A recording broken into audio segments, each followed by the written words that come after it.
Hello students, today we will be doing a new poem, A Tiger in the Zoo. First of all, we will read the introduction part.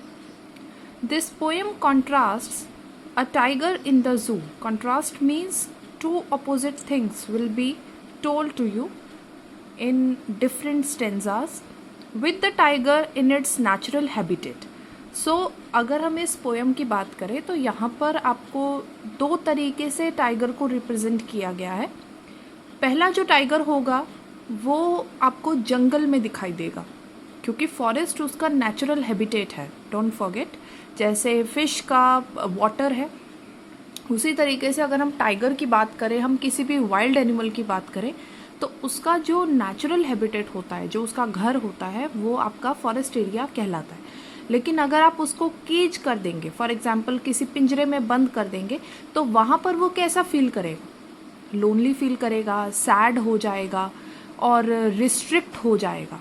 आप उसे limit कर देंगे, जो उसकी power है, जो उसका पोटेंशियल है, वो लिमिट हो जाएगा, है ना। तो इसी तरीके से आपको दो टाइप से टाइगर को पोर्ट्रे किया गया है इस पोएम में। पहला होगा उसके नेचुरल हैबिटेट में and second will be in a cage, ठीक है, जैसे जू में। फिर से हम इसका इंट्रोडक्शन अब समझने की कोशिश करते हैं। This poem contrast a tiger in the जू with the tiger in its natural habitat. So first tiger will be in the zoo, second will be from its natural habitat. The poem moves from the zoo to the jungle. आपको दिखाई देगा कि ये दोनों तरीके से tiger को portray किया जा रहा है। एक में वो शफल करके कभी जू में चला जाएगा और कभी वो फॉरेस्ट में चला जाएगा, जंगल में, and back again to the zoo. So एक क्या बोलेंगे, एक सर्कुलर मोशन में चीज़ें चलेंगी जहाँ पर एक साइकिल कंप्लीट होगा। आप शुरुआत जैसे फॉर एग्जांपल करेंगे जंगल से या जू से, तो फिर आप दूसरी कैटेगरी में जाएंगे और एंड में आप जहाँ से शुरू होते हैं वहीं पर ही आकर ख़त्म हो जाएंगे। Read the poem silently once and say which stanzas speak about the tiger in the zoo and which ones speak about the tiger in the jungle. तो हम सबसे पहले यही, जब स्टेंजा को स्टार्ट ही करेंगे तो हम पहले ये डिस्कस करेंगे कि ये वाला जो टाइगर है ये जू का है या ये फॉरेस्ट का है, ठीक है। Now we will begin with our poem. He stalks he is for the tiger. अब ये देखना है कि ये वाला स्टेंजा टाइगर का फॉरेस्ट वाला है या जू वाला है। He stalks in his vivid stripes the few steps of his cage. So underline और मार्क दिस कि ये वाला जो टाइगर है वो केज वाला है, ठीक है। अब फिर से हम फर्स्ट लाइन पे जाते हैं। He stalks in his vivid stripes. Vivid stripes होती है जो उसके ऊपर धारियां होती हैं, जो उसके ऊपर लाइंस आपने देखी होंगी, वो बहुत विविड होती हैं, बहुत अट्रैक्टिव होती हैं, बहुत बोल्ड किस्म से बनाई गई है नेचर ने। सो स्टॉक्स होता है आप जब वॉक करते हैं, तो टाइगर अपनी विविड स्ट्रिप्स में उसके जो धारियां हैं, उसकी जो बॉडी है वो बहुत अट्रैक्टिव है। And then he moves inside the few steps of his cage. क्योंकि केज देखिए इतना बड़ा तो होता नहीं है जिस चीज का वो आदी है, वो जैसे फॉरेस्ट में रहने का आदी है, तो केज उसके लिए बहुत छोटी स्पेस है। अगर वो शुरू भी करेगा चलना तो थोड़ी देर में वो रुक जाएगा, बिकॉज उसका जो आप बोलेंगे डिस्टेंस है वो बहुत कम है। So he moves in the few steps of his cage on pads of velvet quite. Velvet is जो उसके पैरों के आप पैड किस्म से होते हैं, क्योंकि बहुत सॉफ्ट बनाए गए हैं। जो उसके पंजों के नीचे वाला जो पोर्शन है, फुट वाला, वो ऐसा है कि बिल्कुल वेलवेट जैसा सॉफ्ट और स्मूथ है, और वहाँ पर वो बिल्कुल चुपचाप से अपने स्टेप्स चलता है।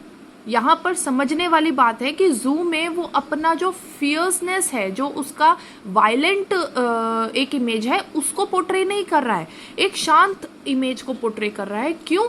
क्योंकि वो रिस्ट्रिक्टेड है। आपको अगर मैं कमरे में 2 घंटे के लिए बंद कर दूं तो स्टार्टिंग में तो यू विल फील कि कोई खोलो कोई खोलो, बट थोड़ी देर में जब आपको समझ आ जाएगा कि कोई भी मुझे यहाँ से प्रोटेक्ट करने के लिए नहीं आने वाला है, मुझे निकालने के लिए नहीं आने वाला है, तो आप शांति से बैठ जाएंगे। आप उस चीज़ को फिर मतलब चुपचाप से सहने लगेंगे, टॉलरेट करने लगेंगे। वही हो रहा है टाइगर के साथ, that he walks in his vivid stripes the few steps of his cage. जो थोड़े बहुत स्टेप्स है, जो थोड़ा बहुत डिस्टेंस है केज का, वहां पर वो धीरे धीरे मूव करता है और उसकी जो क्वाइटनेस है उसके फुट की वो बहुत विजिबल है, वो हमें पता लग रहा है कि बहुत धीरे धीरे वो चल रहा है। इन हिज क्वाइट रेज, चाहे क्वाइटनेस है लेकिन रेज्ड भी है।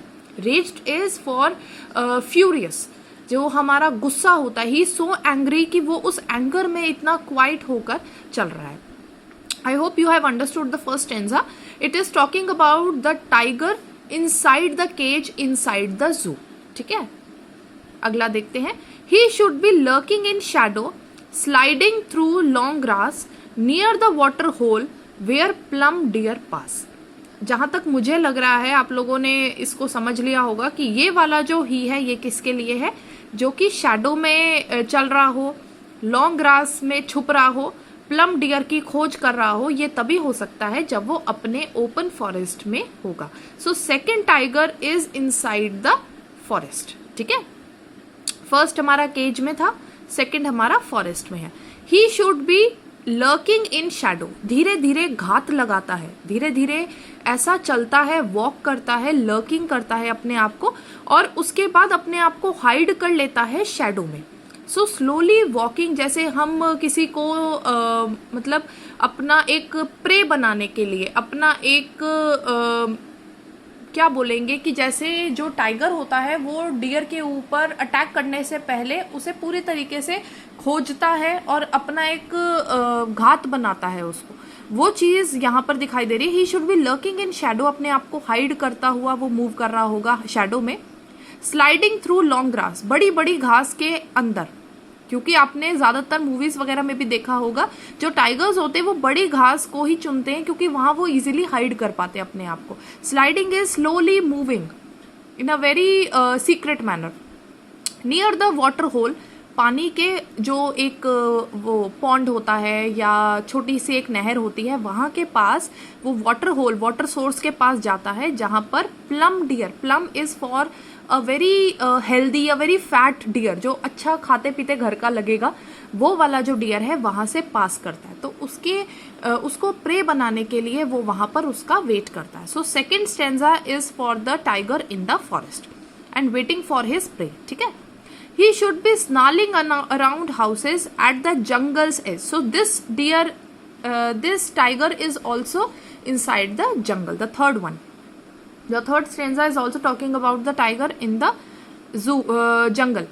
He should be snarling around houses. Snarling is making sounds, जैसे रोर करते हैं और गुर्राते हैं मूं करके, वैसे ही स्नाल कर रहा है वो वहां पर, making sounds around the houses. हमें कई बार गांव वगैरह में मूवीज में देखा है कि वो बोलते हैं टाइगर की आवाज आ रही है या किसी वाइल्ड एनिमल की आवाज आ रही है।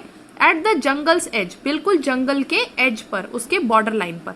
Bearing his white fangs, fangs is for the teeth, तो बेयरिंग इज शोइंग, वो अपने सफेद दांत जो है वो दिखाता है in order to terrorise, in order to क्या बोलेंगे कि हम उसे डराना चाह रहे हैं जब सामने वाले को, तो हम अपने दांत जो है वो बहुत ज्यादा दिखाते हैं उनको। हिज क्लॉज, क्लॉज आप लोगों को पता होगा जो पंजे होते हैं, टेरराइजिंग द विलेज, और इसी तरीके से वो साउंड निकालकर और अपने दांतों से, अपने क्लॉज को मूव करके पूरे विलेज को टेरराइज करना चाहता है, उनको डराना चाहता है, उनको फियरफुल करना चाहता है। But he is locked in a concrete cell. Again the tiger in the zoo, यहाँ पर वो फिर से आप जू वाले टाइगर पे ही आ गए हैं। But he is locked in, but is unfortunately, लेकिन बदकिस्मती से इस समय जो टाइगर है वो कहाँ लॉक्ड है, एक कंक्रीट सेल में। आप लोगों ने साइंस में पढ़ा होगा जो आपका पक्का एक सेल बनता है, जो पक्के घर होते हैं वो कंक्रीट से बने होते हैं, जहाँ पर ब्रिक होता है, आपका सीमेंट होता है और ये बदरी वगैरह ये सारी चीजें लगकर concrete cell is for the cage. ठीक है, सेल केज है, तो वहां पर वो लॉक्ड है कंक्रीट सेल में। हिज स्ट्रेंथ बिहाइंड बार्स, चाहे वो कितना ही पावरफुल हो नेचुरली, लेकिन टाइगर इस वक्त बार्स के पीछे है तो उसकी जो पावर है वो भी खत्म हो चुकी है। Stalking the length of his cage, इस समय वो क्या स्टॉक कर रहा है, इस समय वो क्या सिर्फ मूव कर सकता है, देख सकता है, नाप सकता है, सिर्फ उतनी ही लेंथ जितने का वो केज है, क्योंकि उससे बाहर तो जा नहीं सकता। इग्नोरिंग विजिटर्स, उस समय देखिए टाइगर बहुत इंटरेस्टिंगली ये चीज नोटिस करिए कि जब वो फॉरेस्ट में है तो वो लोगों को डराता है क्योंकि वहां पर वो अपने नेचुरल हैबिटेट में है, लेकिन जब वो किसी सेल के अंदर है, किसी केज के अंदर है और बाहर पिंजरे के वहां पर वो लोगों को देखता है जो कि उस पर मूंगफली मार रहे हैं या कोई चीज उसको छेड़ रहे हैं या उसको उकसा रहे हैं कि वो उन्हें दहाड़े रोर करे, वहां पर वो बिल्कुल भी विजिटर्स पर ध्यान नहीं देता है क्योंकि वो इस वक्त बंद है। इस बात को समझने की कोशिश करिए कि अगर कोई भी पर्सन पावरफुल कितना भी हो, पर अगर आप उसे केज कर देंगे तो वहां पर उसकी पावर जो है वो आधी हो जाती है। ठीक है, फिजिकली वो स्ट्रांग नहीं रहता है, मेंटली हो सकता है वो स्ट्रांग हो लेकिन फिजिकली वो पॉसिबल नहीं होता है। इग्नोरिंग विजिटर्स, उस वक्त वो विजिटर्स को, जैसे पहले विलेजर्स को टेरराइज कर रहा था, इस वक्त वो विलेजर्स को इग्नोर कर रहा है। He hears the last voice at night, this is again tiger in the जू। वो इस वक्त रात को कौन सी वॉइस सुनता है? जो लास्ट वॉइस आती है। आप लोगों ने देखा होगा जो कैदियों को भी रखते हैं और वैसे ही जू में भी जो एनिमल्स होते हैं, रात को पेट्रोलिंग कार्स निकलती हैं जो कि गार्ड्स होते हैं, जो पुलिस ऑफिसर्स वगैरह होते हैं, वो वहां पर चेक करने के लिए कि कोई भी एनिमल बाहर तो नहीं है, कोई भी कैदी भाग तो नहीं रहा है दीवार फांद के। इस चीज को चेक करने के लिए वो रात में लास्ट वॉइस देते हैं, जैसे आवाजें करते हुए या टॉर्च मारना, ये सब जो पेट्रोलिंग कार्स है उसकी आवाज टाइगर अपने केज में से सुनता है, जो कि आखिरी वॉइस है रात में सोने से पहले। And he stairs with his brilliant eyes at the brilliant stars. This image is very very important. उसकी जो आईज है उनमें चमक है। He still desires to be free, वो अभी भी विश के साथ जी रहा है कि हाँ मैं एक दिन फ्री होऊंगा।